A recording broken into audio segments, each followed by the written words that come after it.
就我可以给家里挣钱了，就这个甜头对于我来说还是非常非常大的。就是当时我们在老家的房子，然后我爸的摩托车，然后都是用我的稿费买的，然后就这个东西对我来说确实是一个，就我觉得是非常非常骄傲的一件事。而且我从小确实觉得年少成名，你享受了很多的特权和红利，你再去抱怨这个你失去了某些东西，我觉得这是一个特别凡尔赛的一件事情，你没必要去抱怨这些，或者你觉得这样是不对的。就当你创作的时候，你完全可以化身在这个世界上的任何一个人，去编织任何一个你想身处的世界，而当你下笔的时刻，你立刻就是自由的。我觉得这个感觉确实是非常非常美妙。好，欢迎大家来到这一期的纽约漫谈录，我是欧阳斌。今天坐在我旁边的是我们大家都非常熟悉的一位作家，叫蒋方舟。来，请方舟给大家打个招呼。大家好，我是蒋方舟。好嘞，我看这儿是吧？好，这个对吧？好，3、2、1，大家好，我是蒋方舟。好，那真是不容易哈！这个上次咱俩还在望京吃饭，对，这咱就坐在纽约了好神奇啊！神奇。这其实这个不应该很神奇，因为以前全球化，对吧？咱们都说这个叫什么，在台北什么的，然后去布拉格喂个鸽子，对吧？是。现在好像疫情改变了很多东西，对。然后，但是因为这是我第一次来纽约，所以我说还是有一种乡下人进城的感觉，就还是有点恍惚。其实到现在也没有完全，虽然我就来玩嘛，虽然快1周，但是我觉得还是没有完全调整好自己的那个乡下人进城的状态，就还没有转过来那个磁场，是吧？哎，你觉得纽约你什么感觉？你这种刚来。就是我怎么讲，我只能很个人的感觉啊。就是我刚刚吃饭的时候，我还一见到欧阳老师，我觉得见到亲人一样，我开始诉苦，我说纽约好凄凉啊，为什么我感觉这么凄凉？但是这个其实是我很个人的一个体验，就是因为我从小就经常会有一个记忆，就是自己到一个陌生的城市签售也好啊，或者有的时候出差，因为我小时候都是一个人嘛，包括我之前在东京也一个人生活了1年。那其实在一个人到一个大的城市，然后我经常会感觉你自己是被排除出这个城市之外的，因为你在这个城市没有一个工作，没有熟悉的人，然后所有东西都很陌生，所以我脑海当中经常会有一个场景，就是自己在街上就是溜达，然后但是你其实是没有去处可以去的，没有归属。对，然后你甚至你就是看着是这个景点好像挺有意思的，然后你就去了之后，其实是一个很小的景点。比如说我昨天就去了一个书店，然后强迫我一定要待2个小时，不只是拍照片，但是那个回来的路上那种凄凉感就油然而生。我就记得然后回来的路上，我在酒店旁边有一个算中国超市，然后我就看到一包辣条，我就在想我要不要吃这包辣条，然后就想了很长时间，就是一种莫名的那种感受，你觉得好像你还没有完全熟悉这个城市，然后你还在这个城市之外。所以我觉得好像对于我来说，来到纽约，就我从小到大一直以来的一种有点伤痛记忆的，就是你到一个大城市，但这个城市跟你没关系的那种感觉，就是被触发了因为不像在欧洲，我觉得去欧洲我也去的比较多次，但是你去看美术馆，去看这种历史遗迹，你还是一个游客。但是我觉得在国际化大都市，你其实是介于游客和一个在这儿生活的人之间的一种状态，所以这个假声的感觉对我来说就是很凄凉。我觉得可能也是这2天纽约的天儿让你增加了这种游离感。就昨天真是迎风流泪。我说我这12岁之后就没有这么矫情的时刻，就开始迎风流泪。而且纽约这个城市就更特别，它就是个大江湖。这个大江湖上面你能看到各种人穿梭来穿梭去的，大家都非常的摩肩擦踵，但是好像心理距离又极其的远，就我们都互相可以不认识，就自己忙自己那摊事儿。对，而且因为我这次是整个算跟朋友一起公路旅行，所以我们其实是落地在纽约，然后但是一直是开车往南，然后我就会觉得南方那些人都叫我哈尼和迪尔，但是在纽约没有人叫我Nobody， 没有人叫我，没人看你的，对，没有人叫我哈尼，我很难过。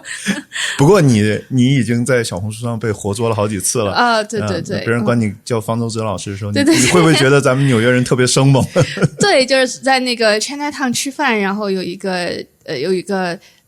比我大一点点的一个姐姐，然后就说方舟子，然后我说啊，然后他就说啊，我喜欢你好久了。但是后来他可能意识到他叫错了，所以他后来又给我买了杯奶茶。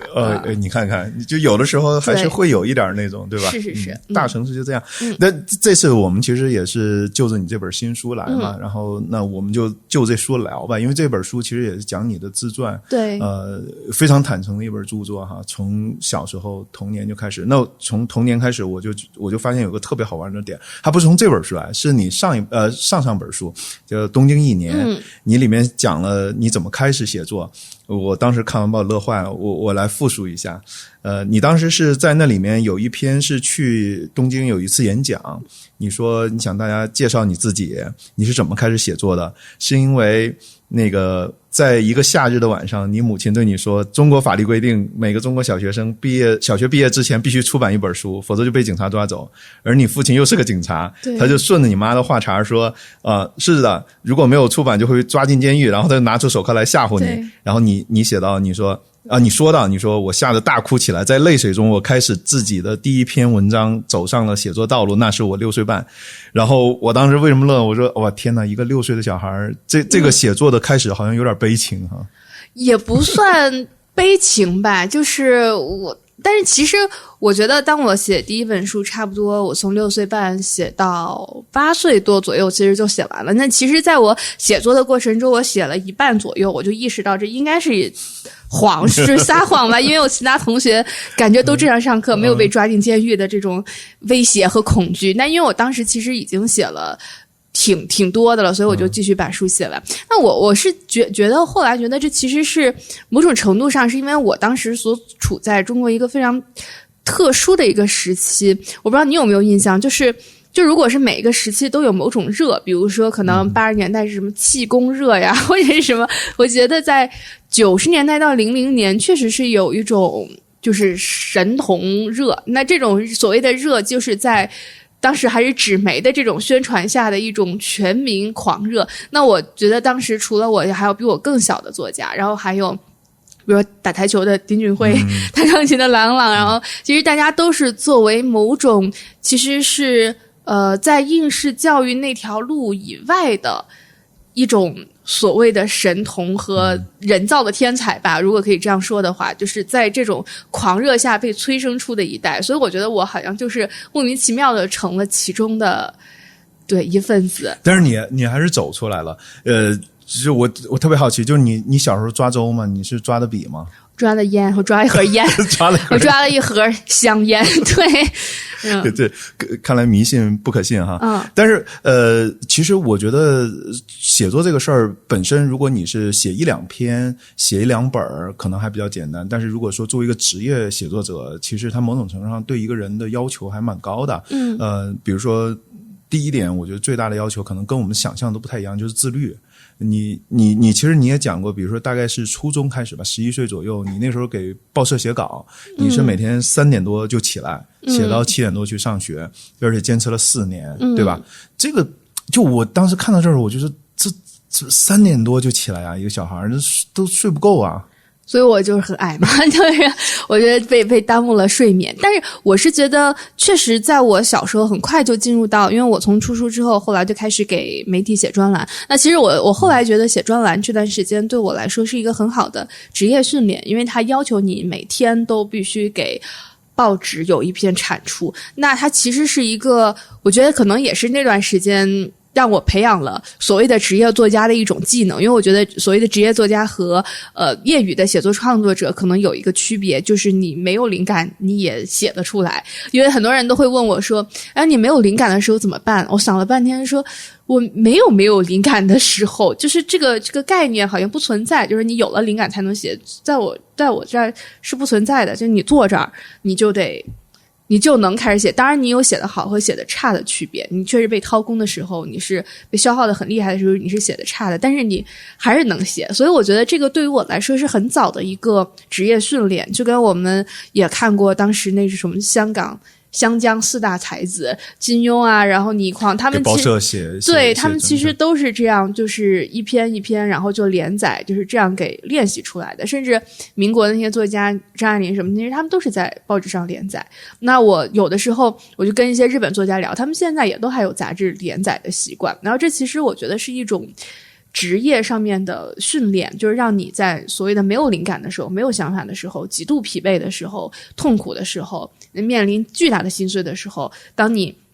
来到这个书桌上，你就开始上班，立刻开始启动。所以我觉得就是这种训练我确实是很早就开始拥有了。那你那个时候11岁或者是更早一点，那个时候你不会抵触这些吗？你有没有？因为也有很多孩子比如说被勒令去弹钢琴或者跳芭蕾，他就不行，因为太苦了，对吧？如果你要是这么去，那如果按你这样的强度的话，你当时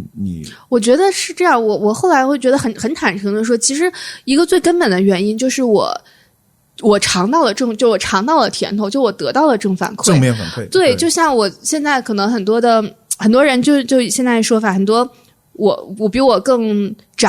年长的一代人会说啊，那现在年轻人就为什么不努力啊，然后躺平啊？你看我们那时候，那我觉得这里面有一个特别简单的一个原因，就是因为你现在年轻人，你可能哪怕比这些上一辈更2倍的努力，他们得不到正反馈。就一个人没有正反馈的时候，他确实没有什么意愿说那我还要苦苦坚持这件事儿，那就没有意义。但是很公平的说，我确实是很早就获得了正反馈。那这种正反馈，我觉得在我童年时期表现的最明显的一点，就我可以给家里挣钱了。就是这个甜头对于我来说还是非常非常大的。就是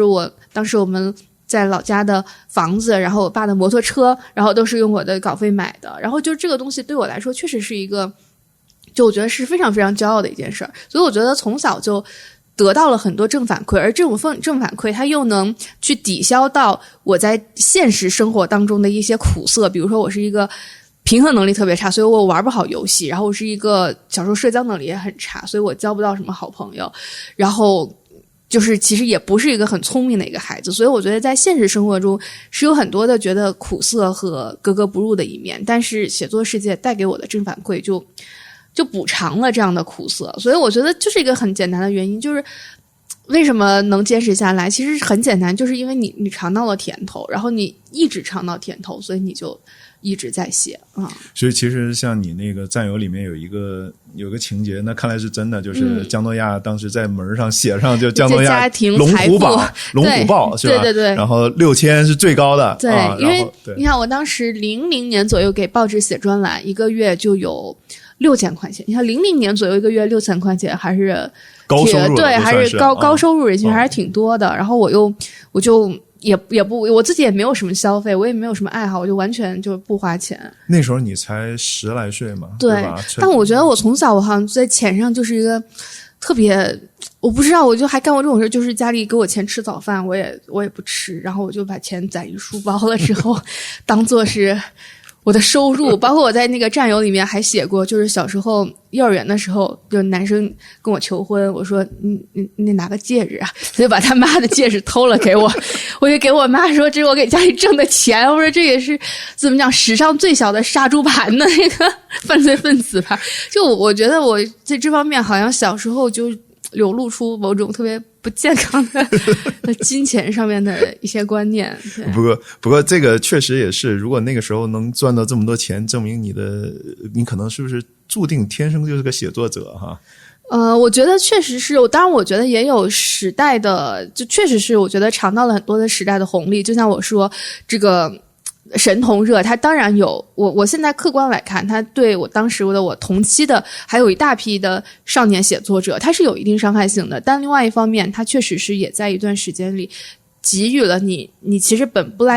不应该拥有的公共资源和公共关注。但是反过来说，那你有没有想过就写作本身对你意味着是什么？因为我在读你的战友的时候，我发现里面其实是谈过这个问题。比如说里面有一句话，就是说江诺亚从小就把写作当成自我发明的舞台，叫做赞语成真的魔术。他不仅创造语言，它不是创造语言，而是让语言发明自己。那你自己真实世界中，你现在反思，你觉得写作跟你意味着到底是意味什么呢？我觉得就它对我来说其实是在不同的阶段可能意味的事情就不太一样。就像我刚刚说，虽然我可能小时候写专栏，然后有了一个职业作家的技能，但我就你每天你都能写，每天都能产出，但是我觉得那时候我并没有一个真正职业作家的一个自觉。我觉得因为这个对于我来说跟很多作家不一样的是，我的这个生涯是倒置的。很多人是有了表达欲之后，或者最自然的流程是你有了表达欲，你有了倾诉欲之后，你抬笔写下自己的就是第一本书。但对于我的来说，我的流程是相反的。我是先被告知你必须写书，然后我妈说你天生就是当作家的，所以在我还没有自发的表达欲之前，我就提笔开始写。所以对于我来说，可能真的开始思考写作是什么，是从我真的开始有自发的表达欲开始。大概什么时候开始呢？我自己就后来觉得这个过程挺晚的，我觉得可能是在疫情的时候才开始，所以也就是在我或者疫情前一年，我觉得在我30岁左右的时候，就是19年到2021年的这个时候。为什么那个时候你开始有表达欲了呢？我觉得更多的是因为那时候我就大量开始，因为你现实是让你没有任何地方可以去，就是你的身体是被固定在一个地方的，而且你的这个现实某种程度上它是相对静止的，它是不可改变的，就是你之前的那种生活状态其实全部都不存在了。然后这时候我觉得我就开始，我并不是思考写作是什么，而是我就开始比较你的意识和现实之间的区别吧。就如果说我们之前一直是被现实所困住，我们所生活的一切，我们所思考的一切都是和现实相关。确实我在那个时候大量阅读，我发现意识能够把我带到更远的地方去。比如说我之前也讲过，我在那儿就是我这疫情的时候，我就看《战争与和平》，就完全不停的看《战争与和平》，看了连续应该看了2天1夜，然后就把它完全看完。然后我就非常惊讶的发现，在这2天1夜，我的思维完全是自由的，然后我那种被现实困住的那种感觉就完全消失了，获得了一种解放哈。对，我获得我觉得我还拥有审美，我还拥有意识的自由，就我还拥有创造的自由，而这个东西是无论现实怎么改变，它都没有办法就是夺走的。所以我觉得可能那个感触对我来说还是挺大的，就是写作究竟意味着什么，或者说当你的所有的现实都被剥夺的时候，写作到底意味着什么。所以我觉得那个时候可能是我觉得我才学会像所谓的职业作家一样开始写作。就像是可能举一个不太恰当的类比，就我前2天在 MoMA 看一个展览，然后呢其实那个特展是一个日裔的美国的艺术家的，已经去世了，叫做Ruth Asawa。那他是出生在美国，但是他在珍珠港事件之后，他被拘禁到了这样的一个这个拘留所里，因为当时对日本的拘留是非常严重，对日本的歧视也非常严重。然后他在这个拘留所里面，他就跟着当时同样被抓的给迪士尼画画的一些那些画家就开始学画画，然后他给拘留所里每个人画肖像，然后在那之后他开始用线条去做编织，他大部分作品重要的作品都是用金属线条的编织。他就说因为他发现线条可以去往更多，就是可以去往所有的地方，而且他发现线条可以把物和物之间连接起来。那我觉得这个我当时看到的时候我就很有感触，就是说某种程度上当你的肉身和你的现实被禁锢的时候，你才开始想说我能用意识去做什么。所以我觉得如果我真的开始意识到写作是什么的话，其实是发生在当你的现实变得最贫瘠和苍白，甚至是被禁锢的时候。我觉得你这个时候意识的创造性，意识和现实的区别才凸显出来吧。那写作是什么呢？让我说，我觉得它是一个自我发明，就是它是一个，就是无论你现实怎么样，就当你创作的时候，你完全可以化身在这个世界上的任何一个人，去编织任何一个你想身处的世界。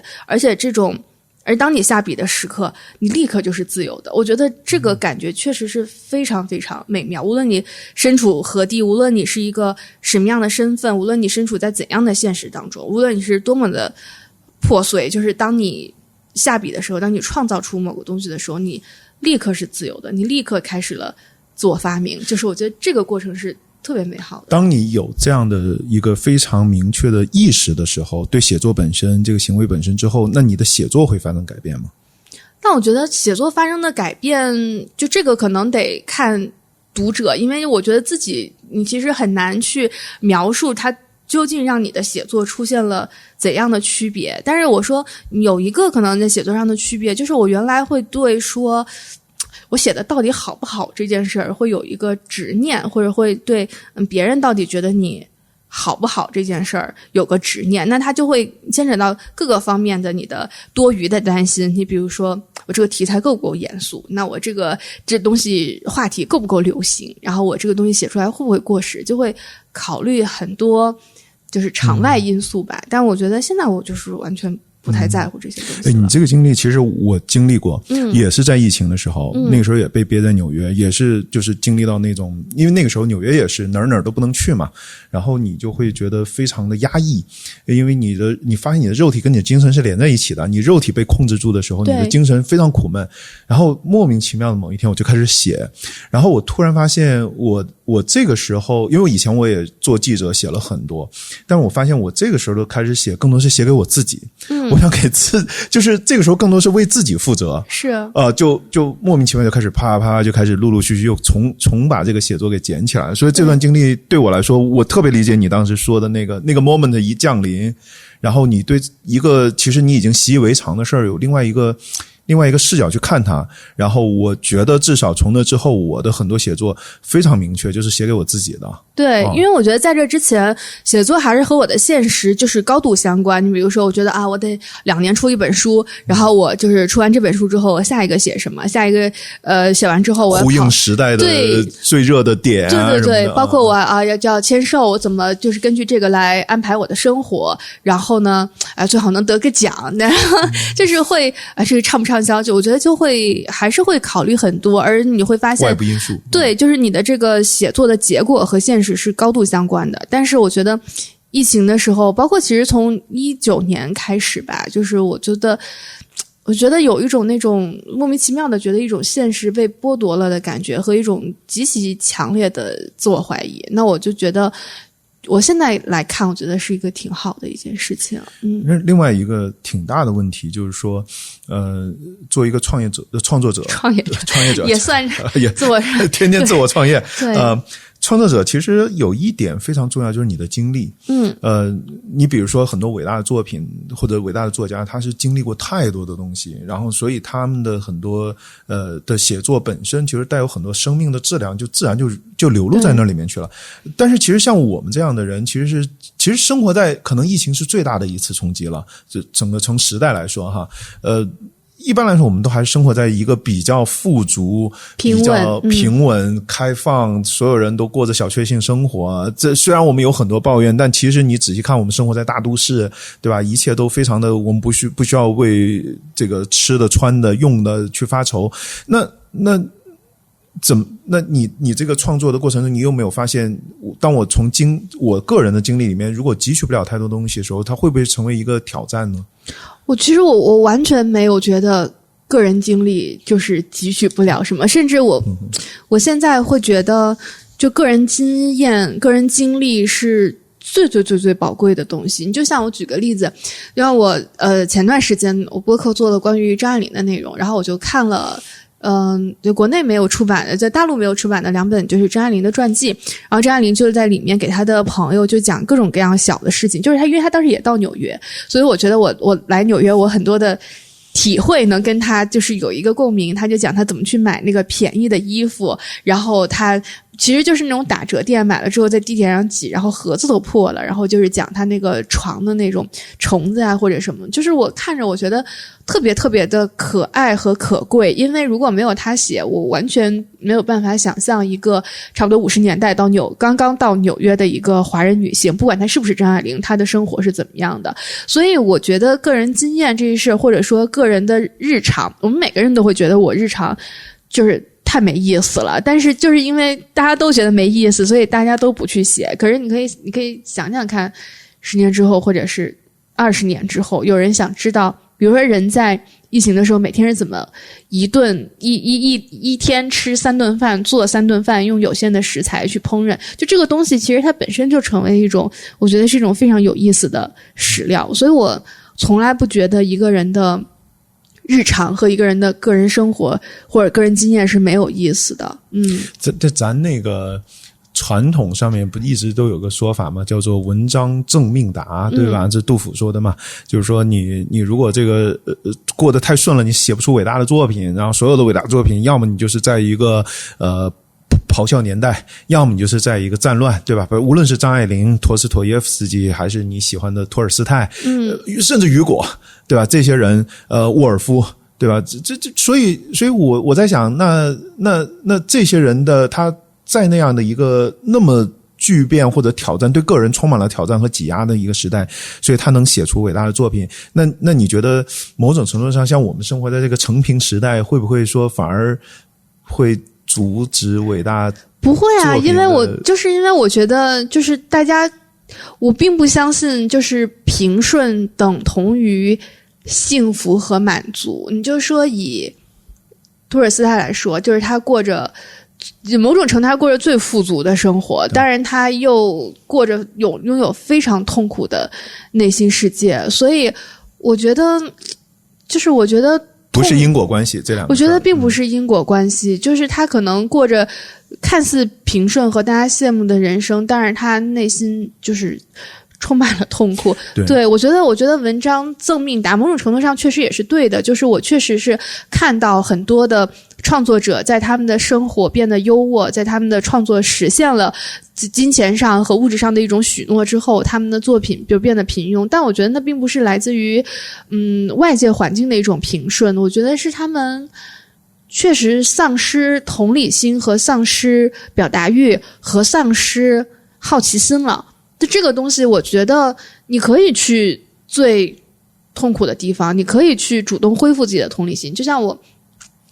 很喜欢文学史上那个故事，就我非常喜欢契诃夫，就是契诃夫他当时去了有一本书是关于他去萨哈林岛上的游记，因为当时那个是就是俄罗斯政府就是去流放政治犯的地方，然后他其实是本身有非常严重的肺部的疾病，去那儿他几乎要了半条命，但是他就想知道在最严酷的环境当中的被流放的人是怎么样生活的，所以他在那就写了那个萨哈林游记，然后还不断的给他的哥哥写信，讲他肉体上承受的痛苦。那对于他来说，我觉得去感受别人的痛苦就是一种选择。你可以生活在富足的环境当中，你可以让你的生活就是没有危险，但你也可以选择去和最痛苦的人在一起，去感受他们的痛苦，去书写他们的痛苦。所以我觉得这个它还是存在你个人可以选择的主动性的，但是我觉得可能的很多的创作者主要是他回避这个，他回避感受别人的痛苦，对，他回避自己有同理心的那部分，然后他选择一个更安全更舒适的心理上的创作环境。对，那其实刚才那个问题是问到比如说大的外部环境跟个人创作的关系，那反过来哈，比如说个人的内心跟这个个人命运之间的关系，比如说那其实很多特别优秀的作家，其实他的内心是非常丰富且敏感的，包括你自己经常表白的那个你的文坛 crush Jonathan Franzen， 对，他自己也说过，这是在你书里引出来的。他说我的本质就是创造冲突的根源，所以我就是个小说家。然后包括你经常介绍的很多小说家，比如说特别很多女性小说家哈，就是那个命运让人非常唏嘘，无论是玛丽雪莱、沃尔夫、阿赫玛托娃这些，就是无论他生活在什么样的一个时代，无论他是怎样，你都能感觉他敏感的心灵其实是就会非常经常被拉扯被扭曲，他能体会到别人体会不到的那些东西，就听到很多别人听不到的东西，看到那些，然后所以他就非常要起波澜。所以那我不知道这会不会也是一个非常门外汉的一个问题，就是说那会不会也注定就是说一个小说家或者一个写作者，严肃的职业的写作者，他的人生就是不会是特别平顺且简单的幸福的呢？我觉得某种程度上确实是，我觉得创作者他会主动寻求生活上的冲突，这是我看很多作家的传记的一种感觉。这也是为什么我觉得我其实可能不太适合做一个作家的一个原因。你害怕吗？我不是害怕，我本身我对生活的理解其实就是一个相对，我希望生活是一个安全的、稳定的。任何人其实都希望这样幸福的，然后对吧？对，但是当你确实你看到那种太宰治的那种传记，看他拖着别人自杀，看着他好几次，而且是对，看着他，尤其是我觉得我不知道羡慕，说羡慕很奇怪，就是尤其是我也算是羡慕吧，很多创作作家的一个特长就是他们能够毫无怜悯的去伤害别人，就是毫无怜悯的或者伤害自己，对，尤其是伤害别人，对，尤其是对，就是我个人觉得，就是你看，甚至你说像比如毕加索呀，那包括我这次还去了海明威故居，你看海明威，就是说你看他们能够毫无顾忌的去伤害别人，当然他们自己也因此承受痛苦，但是他们对于给他人带来痛苦，他们毫无愧疚之心，就是这个能力，我觉得实在是太奇怪了。但是你会看到很多确实天才的创作者，他们拥有这样的能力。但另外一方面，我又觉得，可能比如说另外一些，比如说像玛丽雪莱，这样的女性创作者，其实他们更多的是用他们敏感的心去消解和平抚这些，他们并不是去给他人带来更多伤害的那个。所以我觉得创作者可能也分不同的类型，就包括也有村上春树这种每天就是跑步自律，生活非常的幸福和稳定，像一个写作机器这样的创作者。所以我觉得可能有很多不同的类型。那对于我来说，我已经知道哪条路是我走不了的，就我不是一个那种敏感的多冲突的，然后那种撕裂的那种性格，所以我走不了那样的那条路。你不愿意去比如说像太宰治那样经历过无数次的绑着别人一起去自尽，完了换一个生而为人，我很抱歉这样的我觉得这它不是一个个人选择，它是就是你做不到，你不是那样的人。你就像对于很多来说，比如说对于我来说，对于绝大多数人来说，你死亡是一种终极的恐惧，就是你在这个世界上的存在被抹杀掉。但像对于太宰治这样的作家来说，死亡是一种终极的诱惑，他一直要抵抗死亡的诱惑，而不是抵抗死亡的恐惧。所以他做所有的事情，他并不是努力，他并不是说怎么我努力不去死，而是我怎么努力的去抵抗死亡的恐惧。我觉得某种程度上这是一件天生的事情。就像我这次去海明威的故居，我看海明威他天生对于那种暴力的喜欢，他去狩猎也好，或者去跟人家打架也好，去打拳击也好，他不断的在寻求一种自我毁灭的力量，直到他发现没有力量能够毁了他，所以他就一枪结束了自己的生命，用自己结束自己的生命。所以他们终其一生抵抗的是一种死亡的诱惑和自我毁灭的诱惑。那这就是跟大家是不一样，哪怕我表演出是这样，可是我终究不是这样的人。但是这些人可能正是把自己或者是他的感受也好，他的追求也好，或者他的审美也好，推到了这么一种极致。所以我觉得其实就文学的，或者你看这些人的魅力，就是说你知道原来有人是这样活着的呀。你就是包括你看托斯托耶夫斯基，然后你就说有人是这么想的呀，有人是这么生活着的，原来这么，或者说他更往前推一步，原来你觉得原来这么想是 OK 的呀，原来我一直想要自我毁灭，原来我一直想要毁灭这个世界，原来我质疑这个世界上这个世界存在的资格，我的资格，原来这么想是 OK 的呀。所以我觉得其实文学是你可以看作一张张许可证，你可以看到很多人知道这样的人生也是 OK 的，有人这样生活过，有人这样写出来，那说明他就是 OK 的。其实对你来说，我觉得你的创作更多元。就是你以前给报纸写过专栏，然后你也写过所谓的杂文嘛，那个时候。然后其实你的文学评论，比如说我很喜欢那个主人公那本书，那其实是很棒的文学评论。然后你写过散文，还拿过人民文学奖散文奖啊。是。小说也有，长篇短篇。对。那所有这些不同的文体，我们来说，在这里面，你觉得你最珍视的是哪一个呢？我原来的话会说就是小说，因为我一直感觉把小说当作是某种文学上的那个桂冠，尤其是长篇小说。我觉得你得有了长篇小说，你才能被叫做是一个真正的作家。但是我觉得我现在我现在完全没有这种区分，我现在就我觉得只有一条准则，就是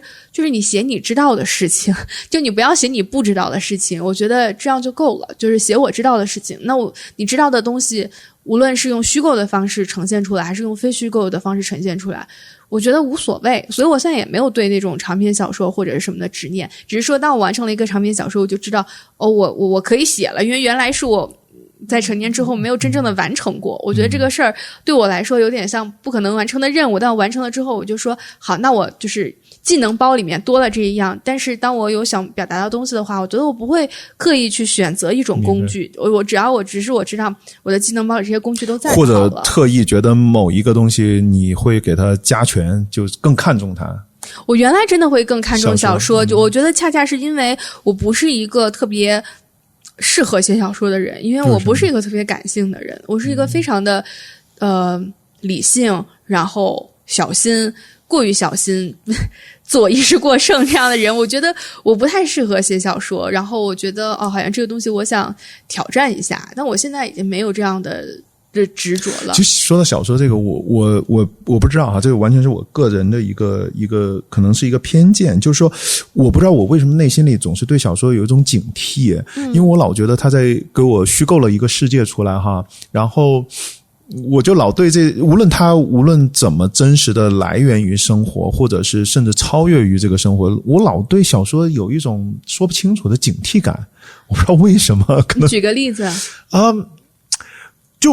我觉得很多真正伟大的小说，我看完之后，我得拔很久把自己拔出来，我很警惕这种失真的感觉。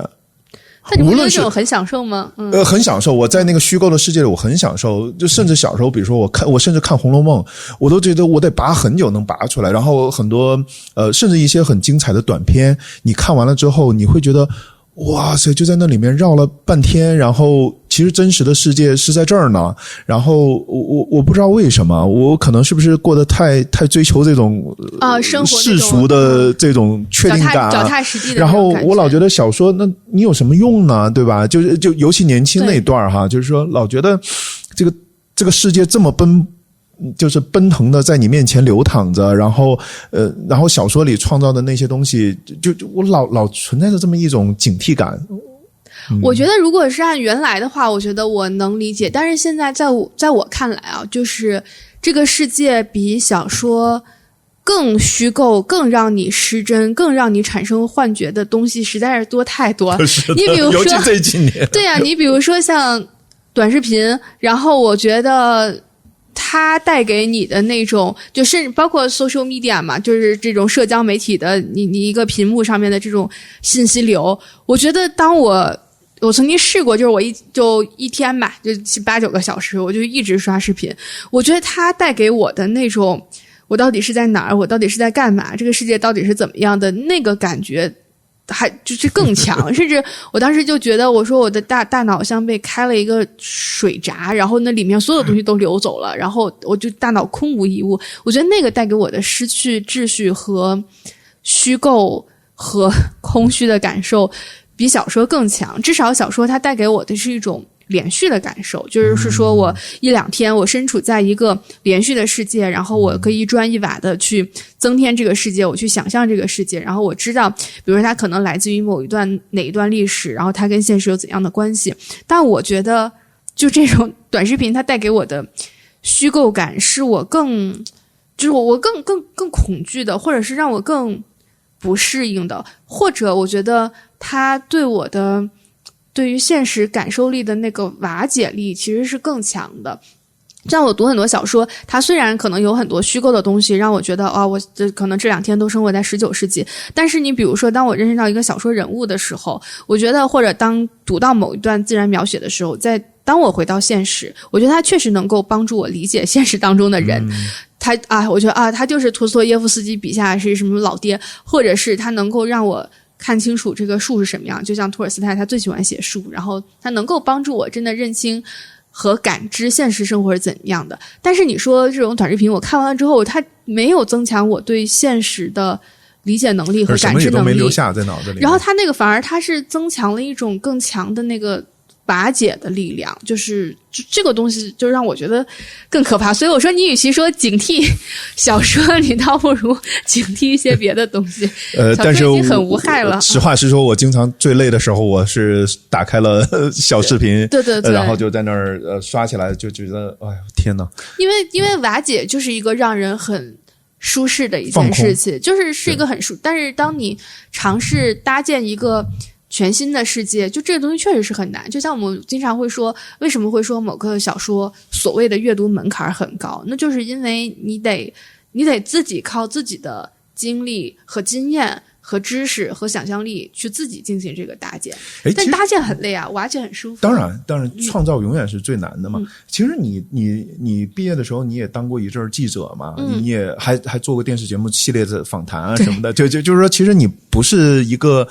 只生活在那个小说构建的，就对。哎，你有没有想过，因为那个时候比如说新闻写作跟小说完全不是一个东西嘛，因为你看咱们逛书店都看出这是 fiction， 那个是叫 non-fiction 嘛，非虚构虚构，这绝对是一条界限。哎，那这两种你都尝试过对吧？包括你写报社专栏的时候连载，有的时候也是要，包括你当年在博客时代也经常写现实问题，针砭时弊啊，那时候也是公共知识分子啊。是啊，那你觉得这两者的写作，就虚构和非虚构之间，对你来说这个墙是很容易穿越的吗？还是说你甚至都不，你怎么看待这两种写作呢？我觉得对于写作上来说倒还好，就是没有什么特别强烈的就是两个之间的障碍。我觉得唯一对我来说写虚构的会更自由，就是因为你写非虚构，你可能涉及到你说你要判断这个人说的是不是真的，然后以及你要做一种就是更为中立的对他的描述，哪怕你非常非常不喜欢这个人，哪怕你完全不相信他说的，但是你也有某种伦理需要去遵循。但我觉得在写虚构的时候其实是更自由的，你可以完全按照你的价值观去塑造一个人。那对于我来说，可能我觉得障碍比较大的，或者是这个界限比较明显的，就比如说我在媒体的时候会做一些职务性的写作，你比如说就是要去采访某个封面人物，然后或者是你刚才也说我做访谈节目的主持人，就是要去采访成功人士，然后这个时候我就发现我非常非常不适合做这个，就是因为我觉得我内心的价值判断就太强了，而这些价值判断是小时候文学带给我的，就是你天生对所谓的成功人士你会有一种排斥和你觉得因为小说我觉得它是一个我觉得它是一个失败者的避难所，就是它是失败者发生的地方。就像我刚刚还跟你说我去那个亚特兰大去了写飘的那个作者的故居，因为其实飘他写的是作为南方落败者的这样的生活，如何看待这场战争，就是你天然会相信失败者的宣言，你天然会相信落败者的描述，所以你对于那些志得意满的人和成功人的叙述，你就会带着一种天然的抵制，就是真的就是你不信任，没有空杯心态坐在成功人士的面前。而且我都不好奇，就好多人就会好奇你是怎么成功，你的经验是什么，我就是说你不喜欢。所以那时候蒋老师特别的愤世嫉俗啊，然后包括里面的很多梗经常的不断的被你提起啊，我采访了这个人，然后还成了你小说里面的素材。对，就是我确实是会对，而且我就对人们在镜头前的叙述和人们演练了很多遍，然后直到演练了很多遍的一套叙事，直到这个叙事变得公共化，我就是会有一种特别特别强烈的抗拒的心态，尤其是像电视访谈，因为我觉得它是一个一个人对于公众的，但是小说本质是1对1的，所以我相信那种亲密的东西。但是一个人他在镜头前面的表述，我觉得我天然就是带着一种巨大的怀疑。就尤其是比如说我当时做访谈节目的时候，我也会比如说把一个人之前的采访全都看了，如果我发现他说这一段就跟之前采访一样的话，我就会非常非常的不开心。那其实对人家来说人家也没什么错，那大家都讲一样的话，但是我就觉得你不 real， 就是其实我现在坐在你面前也是这个心态。我说如果蒋老师再给我讲同样的故事，我觉得我失败了，对，会没有憋出新东西来。对，但是在另外一方面，我又觉得你为什么要去责怪别人呢？那个人对于公众他有一个天然的防御心态，又是一个自然的事情。所以我后来就觉得我不擅长做这个，我不是一个对于成功的人，对于光鲜的人有很多好奇心的就是这样的一个容器。你这么讲的时候，我突然想起来，我当时为什么会有这样的一个对小说的这样的一个警惕感，可能也是跟我当时做记者的那个经历有关。我总觉得我对现实世界充满了好奇，我特别想理解它，但是呢，我想用一个更科学理性的方法去解读它，因为我觉得作为一个旁观者或者一个简单的观察者吧，你永远觉得这事儿，因为我也采访过太多人了，然后你就老觉得或者事儿哈，包括我们去挖掘一个事儿做调查什么的，你老觉得这不够，这个太浅层了，所以我就完全走向了另一条道路，我就跑这儿来学社会科学方法论嘛，就是用什么数理的方法，就学什么统计啊，然后妄图用一些什么方程式，用一些什么什么东西，把整个人类社会编码，然后做成计量化的东西，放到一个方程里面，然后就生出各种各样，然后后来也幻灭了，我就觉得这也是走向另一个特别奇怪的，可能文学是主观的这一端，那我又走向了科学所谓绝对客观的那一端去了。所以我觉得我这10多年就特别失败的在这摆来摆去，然后自己特别错乱啊。但是 anyway 这不重要，重要的是就咱们还回到对，就我因为你一直觉得你当现实世界，而且我们成长的时代特别有趣，你会看待这个世界的方式会你想寻找，对，你想寻找，而且我其实也反思过，比如说小时候看，你都别说看《水浒传》这种东西哈，你就哪怕看《史记》，看这个什么司马太公，这里面充满了一些似是而非的描述，比如说坑赵族10万，怎么可能呢？对吧？看着非常牛逼哈，就觉得哇热血沸腾啊，这个大历史其实都不对啊，它不对，但是真实到底是什么样呢？然后我就走到那一端去了，就追求科学的那一套，完全真实的对，然后又发现西方所谓这套所谓社会科学，你看他加了个科学，你又觉得特别扯淡。这人类社会充满了各种主观的东西在这里面，你怎么可能把人去编码，然后就你就号称你理解了这个社区呢？这不可能的，这不可能的。所以我不知道，所以我当时你这么说，我突然想起我为什么对小说呢？本来确实也是这样。你看我对历史书都抱有了各种各样的不信任。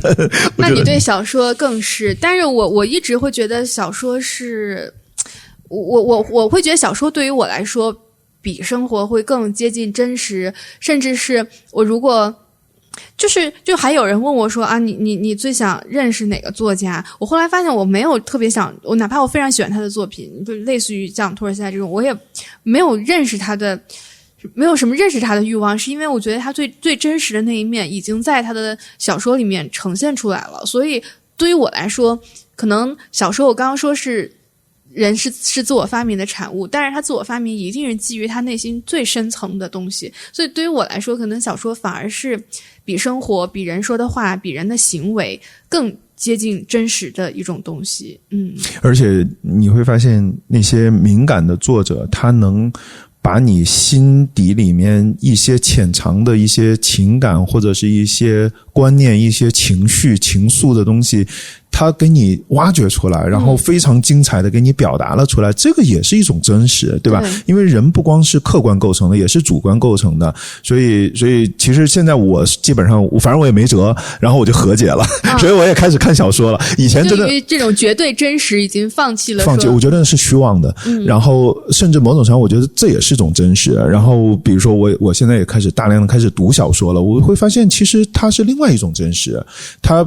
挖掘了你很多感触的东西，它不是数学方程式能解决的，它也不是数字能标示的，甚至它像我们这种嘴笨的人都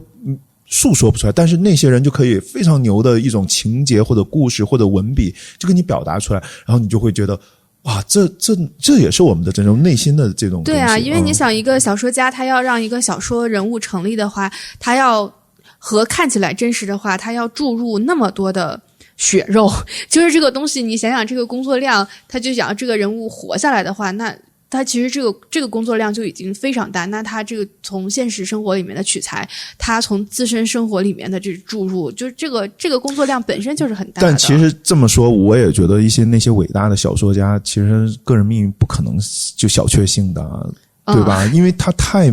哪怕他生活在一个特别好的时代，他也要非常敏感，他才能把这些构建出来。而且写一个小说，那真的就是在吐出来我说伟大的小说。是哇，那真的怎么可能？这个人太可怜了，我觉得就是真的，就如果你不拿你的命去换一个小说出来，对吧？也没有那么，但是也没有那么我说艰难，都是最好的那种，就是说。他不可能是一个平静的灵魂，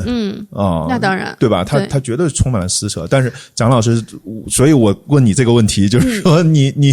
对，所以我觉得你做好准备了吗？没有，当然没有啊。就我觉得我确实对于生活的那种确定性还是要求还是挺高的，以及。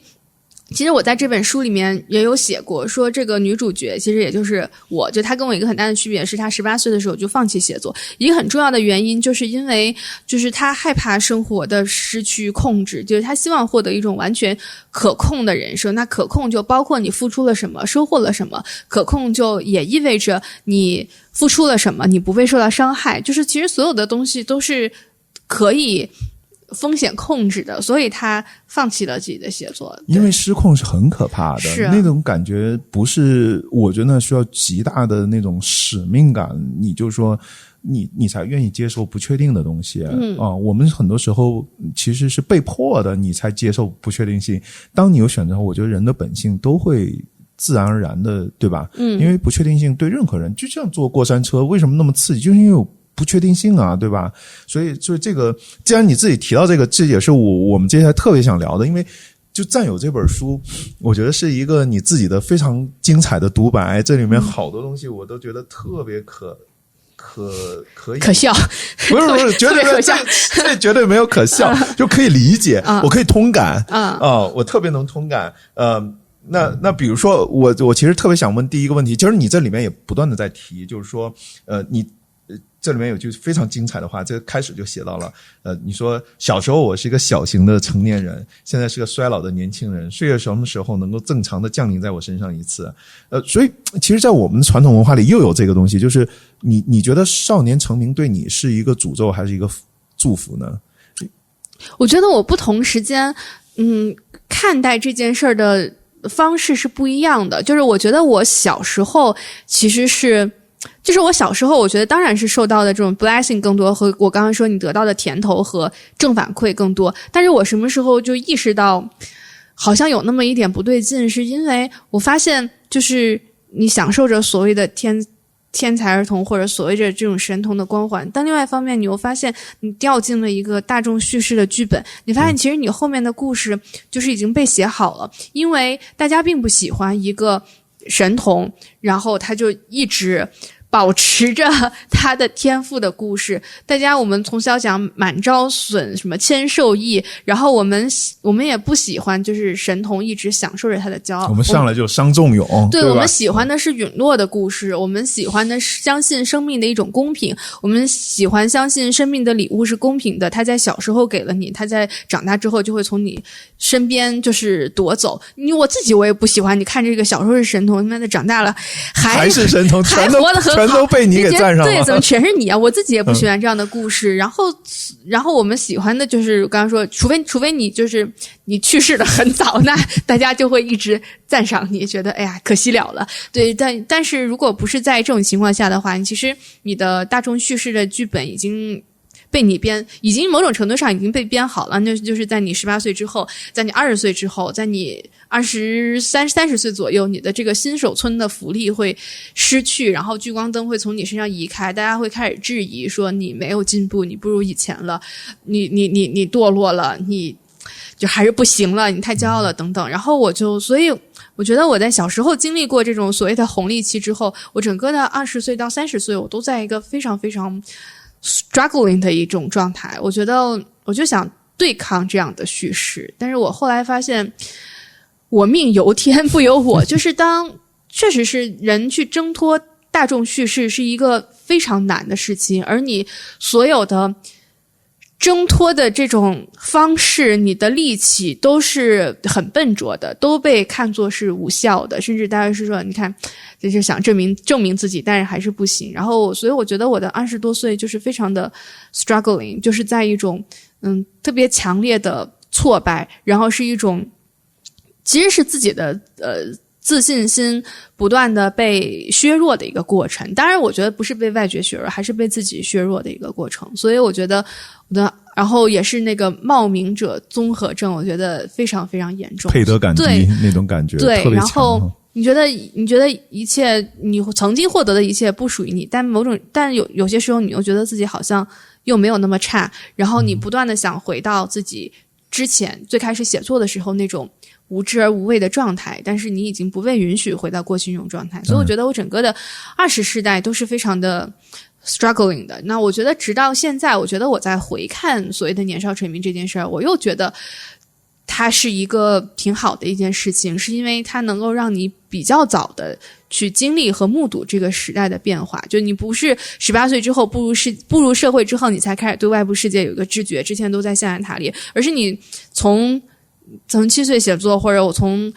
10几岁开始写专栏的时候，你就被放在了一个媒体世界。你在承受这些目光的时候，你同时也在参与整个媒体世界和公共世界的变化，所以你更早的，你身上那个时代的烙印会更多，你自己的经历会更多，你目睹的东西会更多。所以有的时候我说跟朋友聊天，我就经常说起，哎呀，我认识那个谁的时候还是30年前。我说那时候你7岁，我说是，对，有时候说话我就有的时候会觉得自己是一个化石，就是虽然还没有那么老，但是其实很多的事件也好，文化事件也好，社会事件也好，你都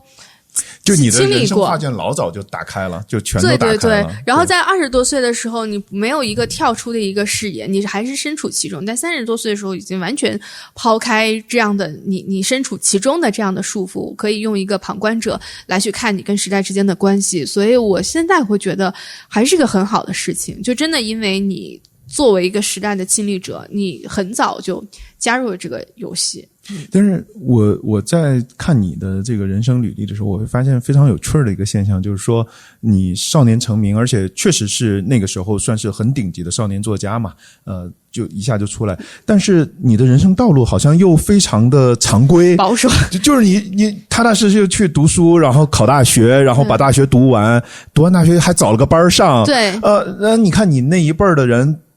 读完大学的都没有，辍学的辍学，没读大学的不读大学，然后就是这种就是，其实你完全可以走另外一种不一样的人生道路，然后结果你又走了一样的人生道路，这是什么呢？这是你的矛盾吗？这不是我忙，这就是我自己，这就是我觉得这就是我的本色，就是一个循规蹈矩的一个人，就是一个害怕风险，然后以及我其实在这个书的一开始就写对这个江诺亚，也就是我，其实有一个定义，就是这是一个为了让他人认可自己和喜欢自己，可以做出一切事情的小朋友。我觉得这就是我从小好像就对于他人不认可的事情，然后就是会非常的，这是真正的警惕。然后对于受到他人的赞美和受到大人的夸奖，有一种非常谄媚的心态。就这个东西，甚至都不是说你所谓的少年成名才导致了你这样的心态，而是我很早的时候，我觉得我性格就是这样一种。我爸妈就说我小时候还不会说话的时候，就能够从一排坐着人里面准确的认出谁是最有权势的那个，然后去抱住人家的腿。所以我觉得我接受了自己这一面，就是我接受了我自己不是一个任性的人，就我接受了某种程度上不做自己已经成为我做自己的一部分，就是我和我自己，我认知到这一面，而且我接受到我就是这样的人，而且我享受这种分裂感，就是我享受那种虽然是一个循规蹈矩的好学生，但是其实还是对于社会，对于身边的人，然后对于世界，以及我刚刚说哪怕你坐在一个成功人士对面，你表面上好像是一个好学生的样子，你其实内心充满了不认可。我觉得我习惯和享受这种分裂的感觉，这种表里不一的感觉，这种在一个循规蹈矩的一条窄路上，但是内心有一个非常广阔的一个草原，就是我觉得我就是这样的分裂感反而给我一种巨大的安全感。但如果说我不走一个循规蹈矩的道路的话，可能我的那个安全感和我的表达欲和我那种就是非常，因为我觉得分裂其实某种程度上它也形成了我的某种表达欲，就是我这种撕扯是种力量，对，就是拧巴的力量。对啊，就是因为你在一条大家看起来都认可的路上就是走着，但是你其实对于这种大家都认可的路又有一种怀疑和挑战，那所以它本身就构成了一种表达欲。但如果我走的就是一条特立独行的路，我觉得可能这种我也不会有这种撕扯带来的表达欲，对，所以我就说我不做自己，就是我做自己。就是我已经我是通过不做自己来做自己的，好拧巴的。但是就是对啊，但我觉得就是接受了就好。我也觉得做自己在现在是一个有点被高估了的一个宣言。对，这个是蛮深刻的一个批判。没有，这个确实是，就因为我们好像对于特立独行和活出自我又成了一种新的 stereotype， 就是如果你不去挑战某种底线，如果你不去什么，你好像就错误了。对，然后你就是一个就特别平庸的，但是这不是也是另外一种 stereotype 吗？其实我从我跟你的接触里面，我发现就是这种矛盾还有比如说。刚才你也提到了，比如说某种程度上你老说你有讨好型人格，就你不想让别人不开心。包括我们在北京吃饭，我就发现了，那个小妹儿就是说加个什么扫码，加个什么会员，我说然后像我一般就说，哎呀不加，谢谢，走，因为很烦嘛，就是哎呀对扫吧，一堆个人信息又出去，然后说换个什么奶茶，当时跟我们说，然后后来好像也没给，对，又说没了。然后你就特别配合，然后你就开始做，然后你说哎呀人家也不容易对吧，要有个业绩，然后那奶茶咱好像也没拿到，我记得也没拿到。然后所以这是你的性格是一致的，我觉得，因为你从小比如说这都是连贯的，比如说你跟你母亲说对吧，你不想让他那个就他觉得你就该写嘛方舟，然后你就开始写，就这是连贯的。但另外一方面矛盾在哪儿呢？其实你内心还是蛮批判的。比如说我看过你以前写的那些博客，然后包括你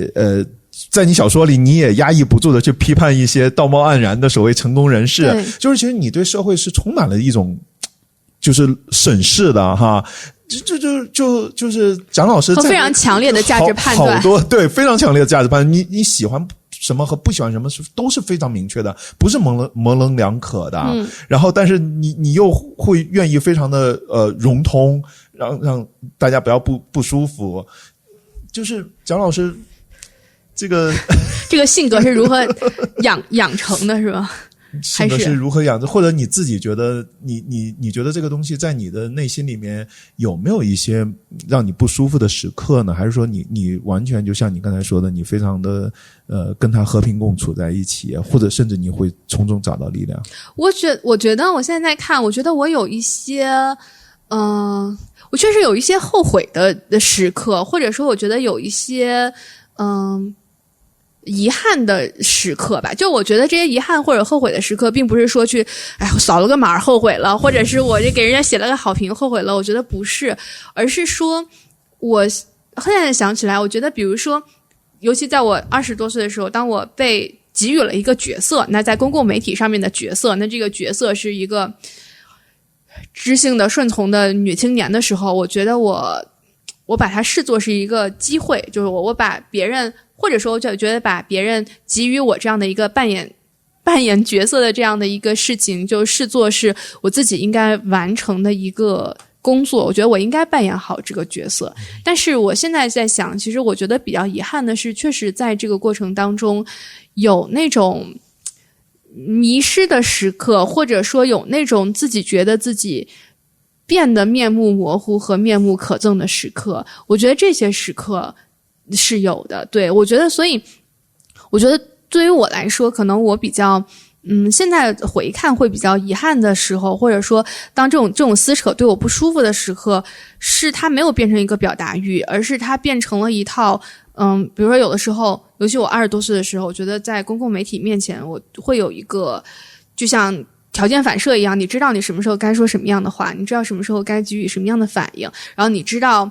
说什么样的话这个会不会被剪掉。就是我觉得这些时刻我现在想起来，我其实是有点遗憾和后悔的，因为我觉得它是在扼杀我自己的表达欲，然后以及在这些时刻会让你对一些安全边界言语的安全边界会变得非常敏感，你知道什么该说什么不该说。那我现在在想，我觉得这些会其实是会在我20多岁的时候，它会扼杀我的自我表达，它会扼杀我自我表达的热情。但这个转变的发生是怎么发生的？这转变发生其实就是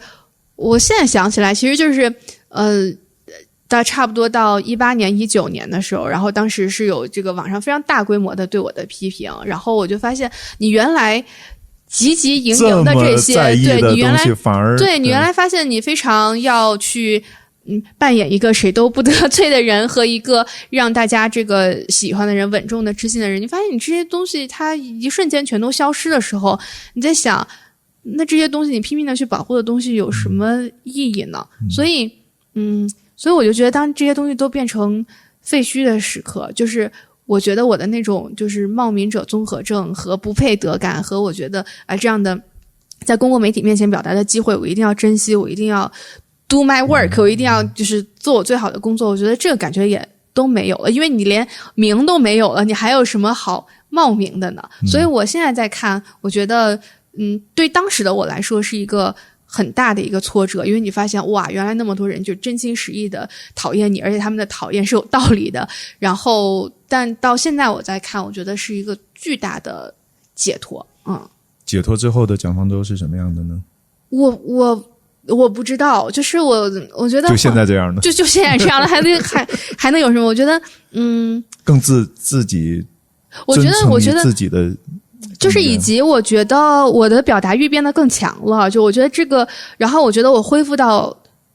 有点恢复到我刚刚开始就是7岁到10岁刚刚开始写作时候的那种表达欲，然后我觉得和某种程度的无知的状态，我觉得这个东西是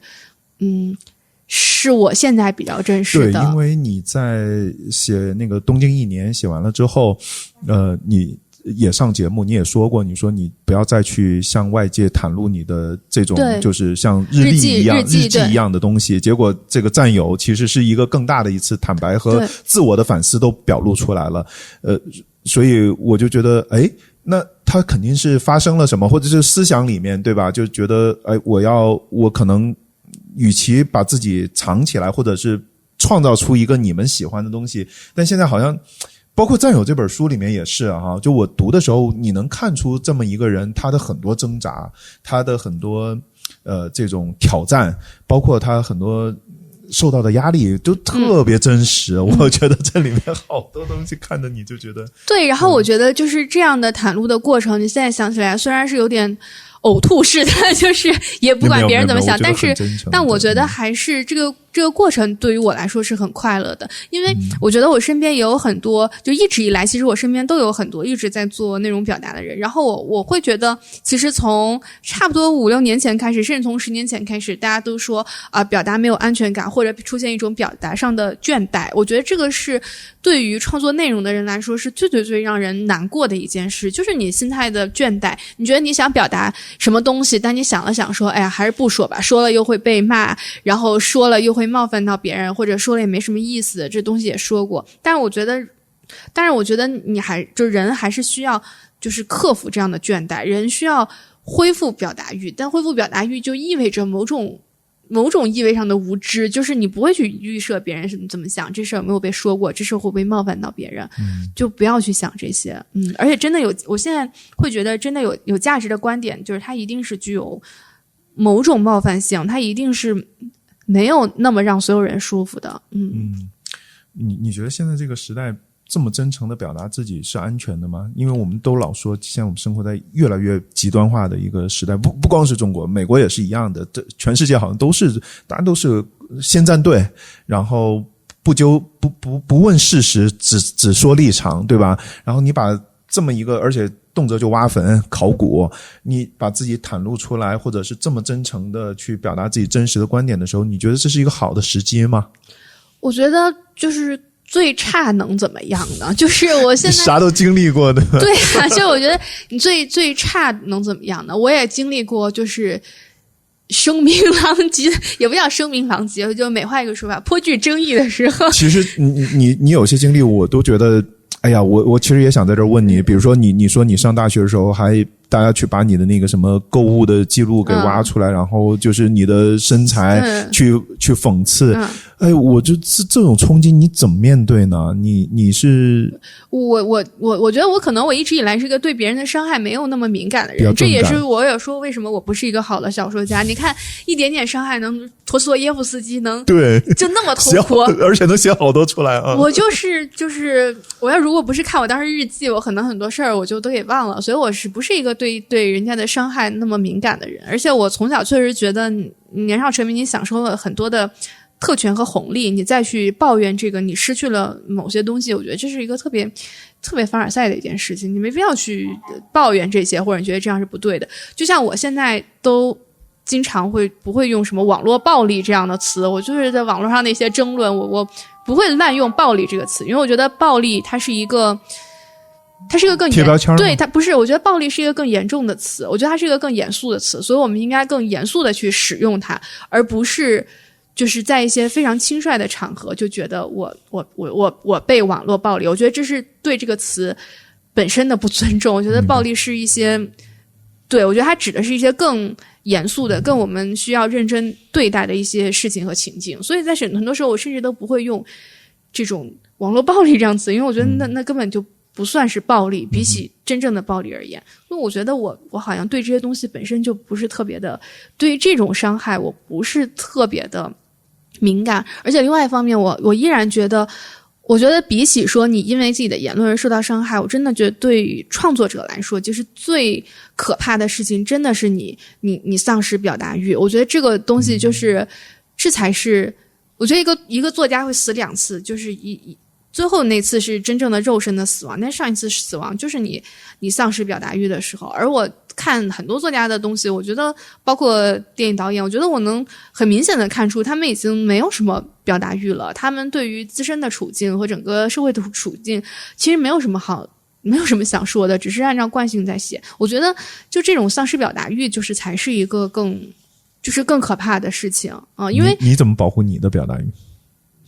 就是不要害怕受到伤害啊，对啊，你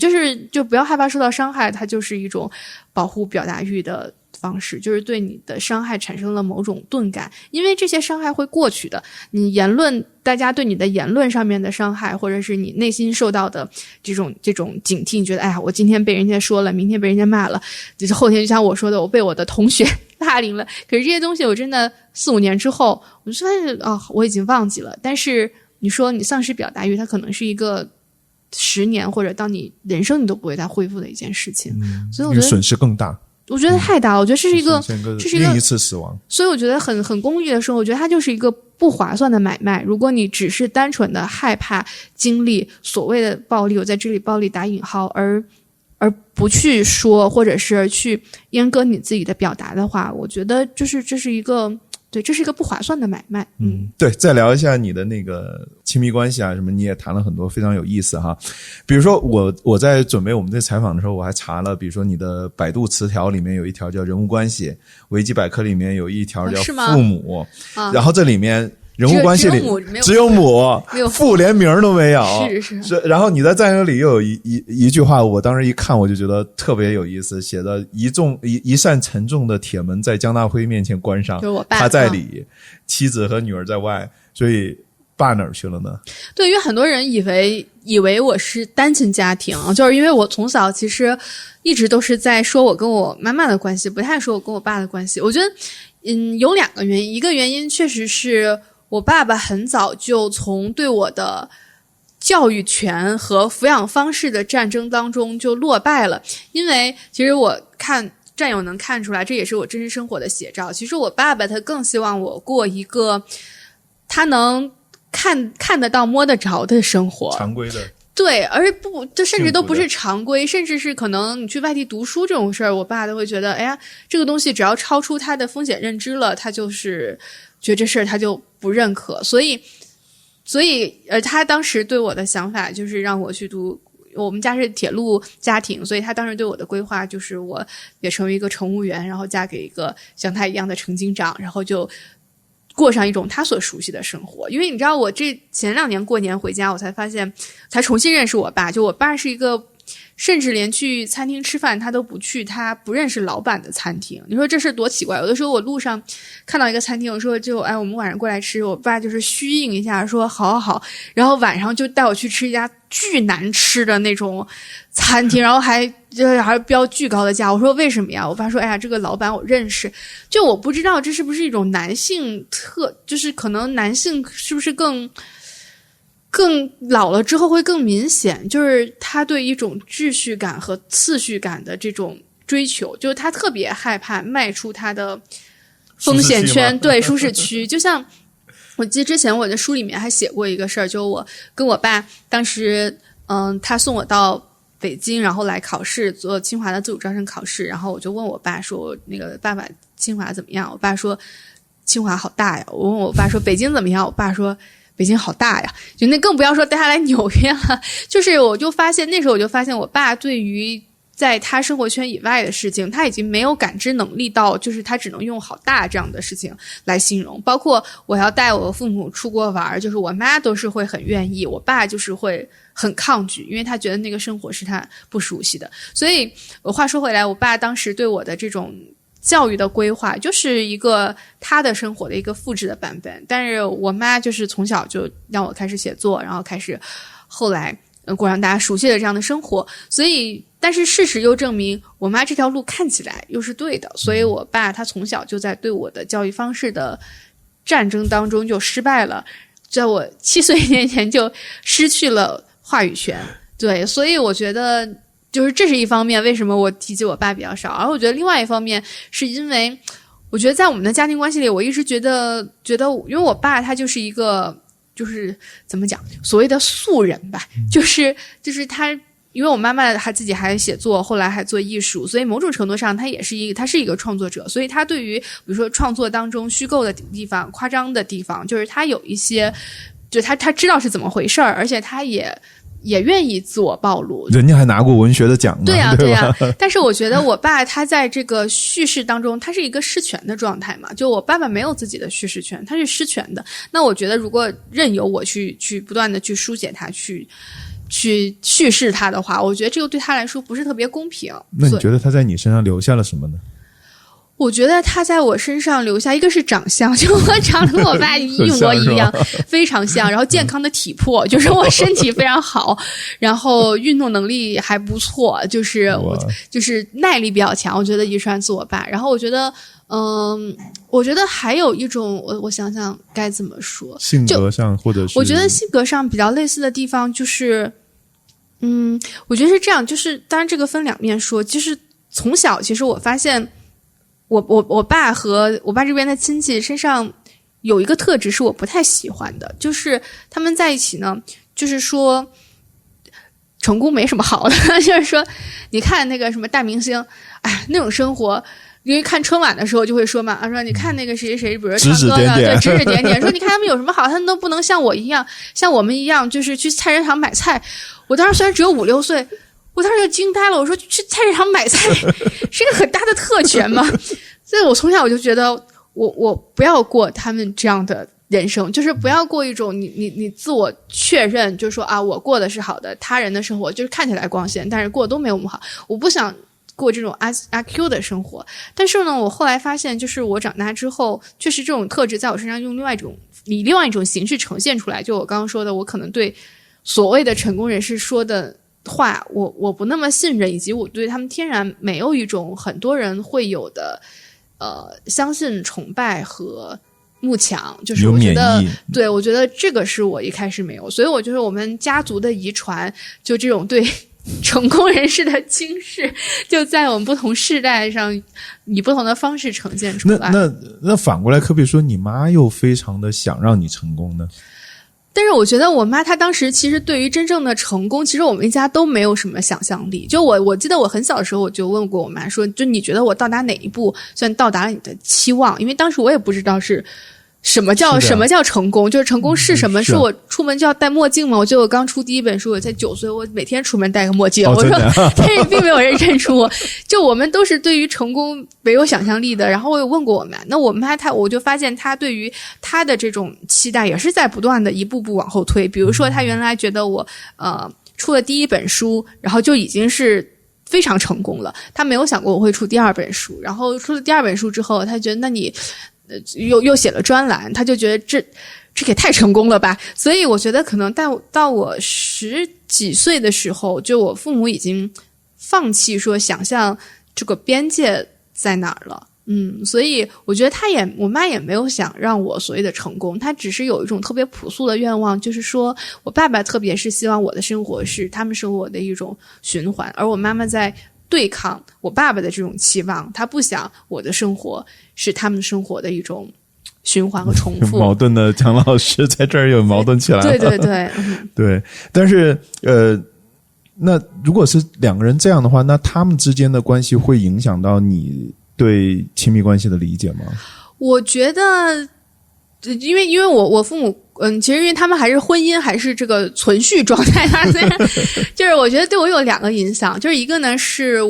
他们不住在一起，就因为我妈妈退休之后就来北京跟我一起住，然后我爸爸还是在老家，因为我爸爸退休比较晚嘛，还在老家。我觉得一个影响是说，我觉得婚姻就是应该2个人不住在一起，或者说我对于比如说长时间的这种分居也好，异地也好，或者对方频繁的出差，就是我完全没有问题。然后我觉得另外一个对我的影响，当然现在可能会被很多人骂，就是我觉得我妈在婚姻当中还是有一些妥协，但这些妥协就包括母职上啊，然后就是包括我妈也是一个其实她不太争吵，她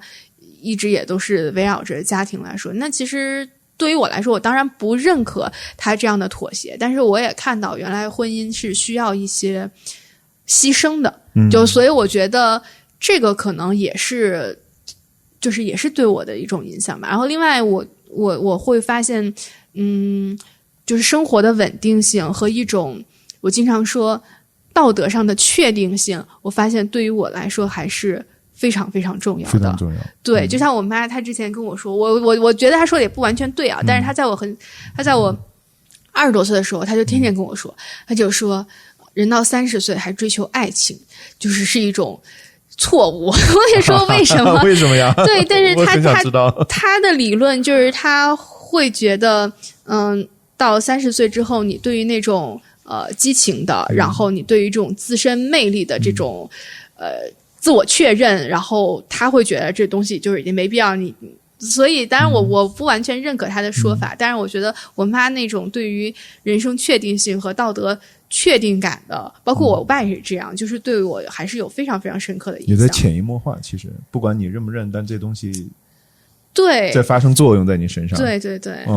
但是其实你跟你母亲的关系是非常亲密的嘛。然后你也以前讲过，就是你妈只要在北京跟你一起住，你的恋爱就结束了。对，她一走你就又我就有一种偷摸谈恋爱的感觉。偷摸谈恋爱。然后其实我在看，而且我特别喜欢你跟你妈那次播客的对谈，就一对极度相爱的母女，就决心玻璃是吧？对。特别坦诚，而且我这个后说，我觉得你妈真的特别通透，那里面讲了很多东西。但是我其实也在理解，就是说你对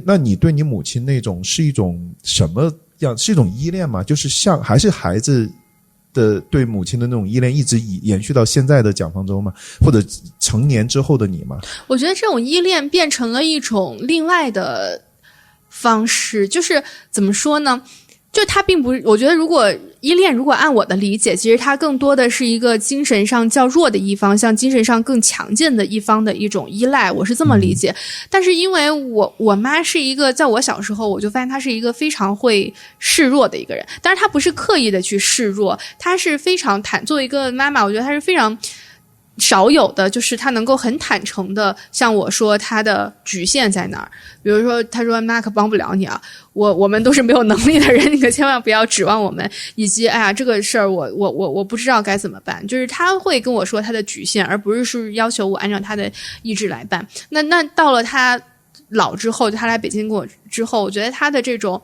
坦诚自己的局限，坦诚自己的衰老，然后就说哎呀这个我也不会，那个我也不会，哎那个怎么办呢，就会变得更明显。所以我觉得我对他那个情感，就现在我变得我需要他来依赖我，和我愿意成为他的依赖。所以我觉得这种依恋其实是以一个另外的一个方式去呈现出来。而且我就发现一个非常奇妙的一个事情，就是说因为我小时候是我觉得我是我妈对我的付出比较多，那现在可能相对来说客观上是我付出的比较多，我就发现你成为一个付出的人比得到的人其实是一个更上瘾和更让人幸福的一件事情。对你，我不知道，它这种很生理的感觉，就是你发现你去给予啊，你去让别人来去依赖你，你去提供，你说哎呀这件事儿我来帮你办，就它是一种更让人上瘾的感觉，它比去成为接收的一方。所以我觉得也还是依恋，但是我觉得我们的依恋不再是小时候的那种强弱关系，而是这种强弱关系就是有一个倒转，对，颠倒过来。可是其实在那次你跟你母亲的对谈里面你也提过嘛，就是说你大概率不会像爱你母亲那样去走入任何一段亲密关系里面，然后你妈还觉得挺伤心的，说她特别希望你能全身心的去爱别人，但不可能，就是我觉得能爱，但是不可能像爱我妈那样去爱。就之前也有别人比如说听到这个播客，然后就开始问我说那你怎么定义，是说怎么能就是什么？你怎么能判断自己是更爱你妈，而不是你的另外一半？我说，其实就是，比如说我跟我妈可能，比如说打电话，那她一句话我就能知道她今天心情好不好，然后我就会不断的追问她为什么心情不好，然后我要解决她的心情不好。但是另外一半我不会做到这么的敏感，和她心情不好，我说那你休息休息，喝点热水。另外一半会不会就会觉得，哎呀，不公平啊？就是我觉得我可以表现出来，我可以习得一种关心，但是我非常深切的知道我这种关心是习得的，就是我知道我需要去关心你，但是我没有办法做到，就真的我感觉我妈稍微有点低落，我就会甚至可能我放下电话，因为我现在不跟我妈住在一起，我可能放下电话我就去找我妈，然后一定让她心情好为止。我觉得我对于世界上，因为我现在还没有孩子嘛，我不知道我有了孩子会不会这样，但目前为止我对世界上任何一个人都做不到这样。对，所以就是我觉得原来好像我也觉得啊，这是不是有点病态，或者别人一说很病态，我就觉得好像这是一种需要医疗的一种疾病。但是我觉得也是看了越来越多的小说之后，我就会或者读了越来越多的文学之后，我就说个人也好，个人的精神状况也好，或者人和人的关系也好，我们不应该就是当作是病例。但是我觉得现在在社交媒体上特别流行的一种，就是我们特别习惯于去 judge 他人的关系、他人的处境、他人的言行，把他们当作啊，这个是 NPD， 那个是病态的，他在 PUA 我，就是我们把每种关系都抽丝剥茧的把它当作病例来给它下一个定义，然后说啊，你这个应该怎么样，这个应该矫正，那个应该修正。但是你看越来越多的文学，你就发现人的关系或者说人的处境、人的思维，它就是一个非常复杂、绵稠和缠绵的东西。很多关系你外人看起来它就是一个有问题的，就是一个你放在社交网络上，你底下8000多条评论说你这得赶紧离开这段关系，但有些人他就是做不到，有些人甚至是他在其中获得了某种享受，那我觉得 let it be， 对吧？那他就是真实的，那他对这个个体来说，他就是最自然的一种状态。我觉得还有一点，哪怕他是病态的，对。但是我觉得还有一点非常重要，就在很多少年天才的成长历史里面，你经常能看到一个非常控制欲非常强的父或者母在旁边。但是至少从我了解的你跟你母亲的对谈啊，包括写出来访谈什么什么的，就我觉得你妈有的时候比你想的还通透。比如说你问过一个问题，你说啊，你小时候就是你小的时候，你母亲一直让你写作，然后你说那如果有一天我不写作，你会不会觉得很失败？然后你妈的回答，我当时觉得啊，老太太太通透了。她说不重要啊，因为你已经学会了独立的思考和阅读，这就够了，这比写作还重要。我天哪，这个，所以但是你别听他这么说，所以不一样是吧？他这样是因为我还是一直写下去，如果是我没有写下去，他就是会，我觉得还是会。然后还有一点就是那个记忆上的。我不知道是偏差，对，比如说你说你老觉得就是你母亲，其实她当年拿那个榕树下，那是当年特别顶级的文学网站了嘛，榕树下，对吧？她拿了那个互联网文学什么网络文学大赛1等奖，对，当时应该是网络文学第一个比赛的最重要的一个奖。然后你其实很愧疚，你觉得他因为养育你，他放弃了他的文学梦，然后结果你妈当时的回答特别简单，她说她觉得他就是业余作家，他只能靠激情，他不能对，然后都挺通透的对，我觉得就是我觉得我可能从我妈身上学习到一个比较好的一点，就是她没有特别多的怨恨，就是我觉得那个怨恨是所谓的对于自己没有走的那条路的怨恨。你比如说我从小其实就会觉得我爸和我妈是一场潦草的错配，我小时候经常觉得你值得更好的，我就觉得我妈好像应该拥有因为我爸就是一个非常典型的一个中国的一个男性，然后也没有那种敏感的灵魂，然后也不是那种知识分子，我觉得我妈妈如果能遇到一个更懂得她的人，是不是能够拥有电视上或者文学上那种爱情，我从小就觉得我妈妈她应该拥有更好的。然后包括我觉得她放弃写作，然后被我当时觉得是困在家庭当中，我觉得你也值得拥有更好的。但是我妈妈从来没有因为她未选择的那条路而感觉到遗憾或者抱怨，就是她不会对我爸说你看就是要不是我嫁了你我现在就会怎么样，她也不会对我说如果不是有了你我现在会怎么样，就是她不去设想那条她没有走过的路。而且我觉得她这不是一种自我安慰，她是确实是基于对自身的一种特别强烈的一种和自知，就是特别强烈和清醒的一种自知。但是他的成长过程中也不是那么一帆风顺，比如说你的外婆是自杀的嘛，我就是在想象，那对，而且是很早嘛，对，那对他其实是应该也会有很大的冲击。其实他或多或少也提到过这个，就是说他不想再重复这样的剧本。当他看到你的时候，你出生之后，对，因为像我的姥爷和我舅舅都是精神病，然后我的姥姥现在看其实应该是抑郁症，但是当时没有抑郁症的说法，所以他是在我妈妈很年轻的时候，然后就喝农药自杀。所以我是其实对我妈妈这样的就是人生经历没有太多的实感，确实是几年前我陪着她一起去她的老家扫墓的时候，然后我就又看那个房子，然后看到那个我姥姥和姥爷的那个墓，对，然后看到我一些遗物啊什么的，我才有一种原来我妈妈是这样的环境当中就是成长起来，我觉得那个实感才会变得更强。然后所以我觉得感受到最深的就是说他有非常强烈的一点一点的把自己从泥泞当中就是救出来的，就是这样的驱动力，就是他还是非常非常大的。但这种驱动力可能比如说在他的自我认知里，可能到生我这一步，他觉得他已经走出了他过去家庭和环境的那个泥泞，但是他觉得再往前走一步，可能他已经不具备足够的才智和力量。所以我觉得这个东西确实是某种程度上移植到了我的身上。他觉得你要往前走，你要离开现有的命运，你要到一个新的环境当中，你要摆脱当下的处境。就我觉得这个确实是他可能从小到大的一种一点一点的把自己救出来的驱动力所导致的。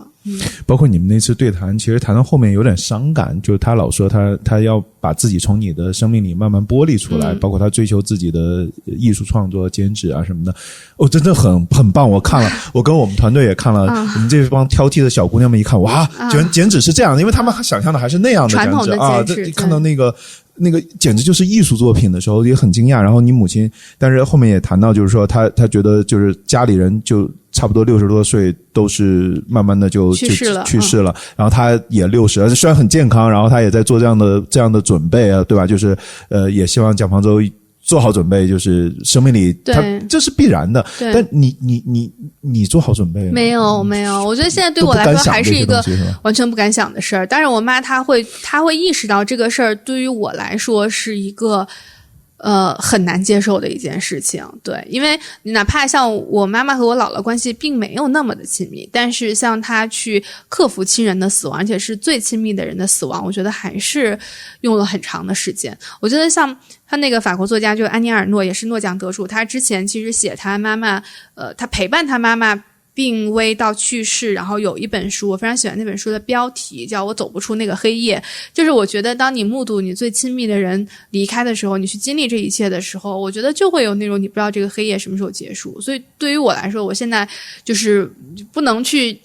想象这件事儿，但的确是我觉得我妈妈开始做艺术创作之后，我觉得我会心理上好受一点，也是因为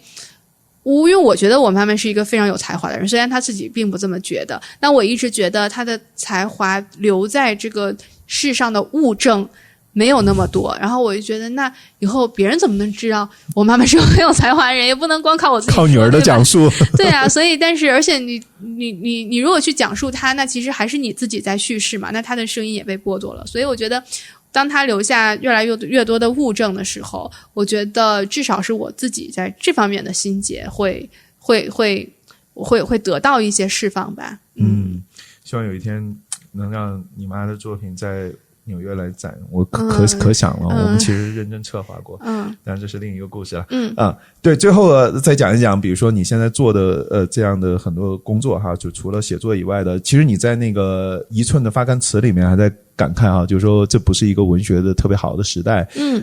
而且好像去年我了解中国的大陆的图书市场都是滑坡哈，雪崩一样的下滑。对，包括甚至连青年创作者本身，可能去年出的书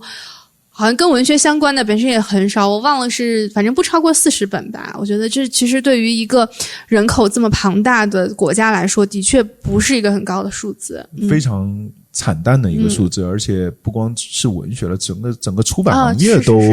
就好多出版的朋友都跟要死了一样。是，但是另外一方面，比如说你的一寸的听众快速达到20万哈，那我就想问，就是说，那这个时代是不是其实大家还是对文学还是愿意去关注、去倾听、去阅读的呢？对，你怎么理解这个现象呢？我觉得可能到今天来说，确实是人主动的去，你让人主动的走去书店，然后还在海量的书当中选择一本，然后还要从头到尾看完。我觉得这个其实要求已经变得很高了，因为你放在过去可能没有什么娱乐的时候，你的这个东西它是有一种驱动力的。但是现在我觉得图书不是在跟一种媒介，是在跟所有的媒介就是争取大家的注意力。然后你如果没有特别强烈，你有那么强烈的动力，说我还要穿起衣服拔起脚打车去书店，然后我还得知道那本书好，就是我觉得这个确实是一个对人有着更高的要求。所以我觉得也不是说人们现在读书的意愿变差了，而是把人连接到图书的可能路径并没有那么多。而且我觉得另外一方面确实也是可能，我觉得不只是图书，就现在我们在社交网络上看到绝大部分的东西，在我看来都是吆喝，都是说买我吧，买我吧，买这个，买这个。那我觉得自然而然可能有很多的原来是潜在的读者的，他上当受骗之后，他对于很多的这种营销上当受骗之后，他就对于这种图书的营销也好，或者什么，他天然的警惕和不信任。那我觉得这其实也是一个很正常的事情。所以我觉得主要是如何把人和书就是连接起来，我觉得这个路径好像变得没有之前那么多了。然后我自己可能作为写书的，作为读书的，我也不是很喜欢可能大家把读书这件事儿说的特别高尚，特别阳春白雪，说这个时代还有人在读书。我想这是很正常的事情。你知道通俗小说或者说小说的缘起就是在欧洲的时候的，从欧洲的厨房的女佣开始的，就是他们在下班之后，然后就是在厨房那个一小粒的油灯，他们就在开始看小说。就是有了这些人才把这个精英的就是那种就是什么手抄本，然后就变成了大众的印象的小说。咱中国的小说也是娱乐。对呀，就是说书嘛。所以我觉得你把读书说成一个特别高尚崇高阳春白雪的事情，甚至很悲壮的事情，我觉得也没必要。它就是人，你对人有好奇，你对世界有好奇，就这么简单的事情。所以我觉得就是像我做播客，我也不觉得哇这个时代对吧，我还谈论文学，我多么的我也没有做这样的事情。我觉得更多的就是说我自己特别累积了特别强烈的就是表达的欲望啊。我觉得我有特别强烈特别多的你想表达。对，所以我甚至我就也不去看评论，我也没有下音频的 APP，我就不去做完了就完了。我做完了就完了，我就是写完稿然后录完了我就完了。我就是只是完全去想说我想讲什么，就可能很多读者会说我想听这个我想听那个，我也不去看，我就只想完全的按照我自己对文学的想法，我觉得重要的文学来去。其实你这个播客因为音频输出跟写字儿还是很不一样的，因为它创作的那个形态就不一样，然后传播也不一样。你的音频都是有逐字稿的是吗？对，其实你等于也像在写稿子，对，除了对谈的部分，别的我都写逐字稿。怪不得你的那个，我就听着非常的周密啊，就是对，就没有什么废话。因为我后来觉得我本身啊，我现在才意识到，就是我其实是一个没有什么耐心的人，就像。我自己去看很多的，因为我觉得看书看多了，你在接触大众媒体，你就总会觉得信息密度特别低。然后呢，所以我自己有的时候就是听一些播客，可能我听人开始聊天了，我就会抓耳挠腮的。所以我就希望自己的就是音频呈现出来的状态是没有什么废话，然后大家能够获得一些东西吧，就是那个获得感多一些，就是信息密度和这个质量，对对对，你交付的质量要高一些。对，我希望大家对这个质量是有信心的，就是说是需要达到我自己的对于信息密度的标准，这样。那最后，其实我们坐在纽约录这个节目哈，就这个问题也是我经常去问我的嘉宾的一个特别有意思的点，就是说，当你到了一个异域的环境的时候，会有什么样的不一样吗？其实你的这个比较serious 就比较严叫怎么说？比较认真的这种海外居留的时间，海外居留被居留的海外居住的居住及留存也不对，就是反正你懂我意思了啊！海外被居留的蒋老师开始放飞自己了啊！就是在东京那一年，对，然后你在那一年，你有感觉就是在那儿住着和在北京住着有什么不一样吗？除了说日语环境以外。我看到有一个小细节特别有意思，就是你洗袜子那个故事，就40分钟你就体会到什么叫寂寞。对，就是在你觉得当一个人从自己特别熟悉的一个文化场域或者是社会环境里面被丢到了一个陌生的地方去居住的时候，你觉得会有什么不一样？我觉得最大的不一样就是有大量的非常无聊的时间，就这么说，就是我前段时间不是公路旅行，是去了那个迈阿密，然后去了迈阿密，去了一个叫做小哈瓦那的一个地方，就是原来的那个就是古巴的一些移民的地方，然后就在一个餐厅吃饭，然后那个餐厅的特色就是它一直在大声的演奏音乐，然后它中间会有30秒的空歇。我觉得我刚准备跟朋友说话，我歇会儿气，然后又开始巨吵，所有人开始唱歌跳舞，端着盘子服务员也开始跳舞，然后我就在想，就是为什么我听说古巴文学比较少？我觉得你这天天这么唱歌跳舞，你是没有一个思考的时间的，就是而且你都没有时间不开心，就是你一准备不开心，或者你打算想点什么，就是反思一下自我，然后你就开始唱歌跳舞，所以大家就是满街上也是就很快乐，但是你知道没有文学是来自于欢快，所以。我就觉得，就如果这么类比的话，我觉得可能你比如说在北京或者在熟悉的环境当中，就是你让自己不无聊的方式是很多的。你可以找熟悉的朋友聊天，然后你可以去熟悉的酒吧、熟悉的餐厅，然后你可以把自己就去看演出、看电影，你可以把自己放置在任何一个舒服的、热闹的。就是能够让自己就是获得快乐和满足的环境当中，但是我觉得在抑郁的话，没有那么容易，就是你有大量的就是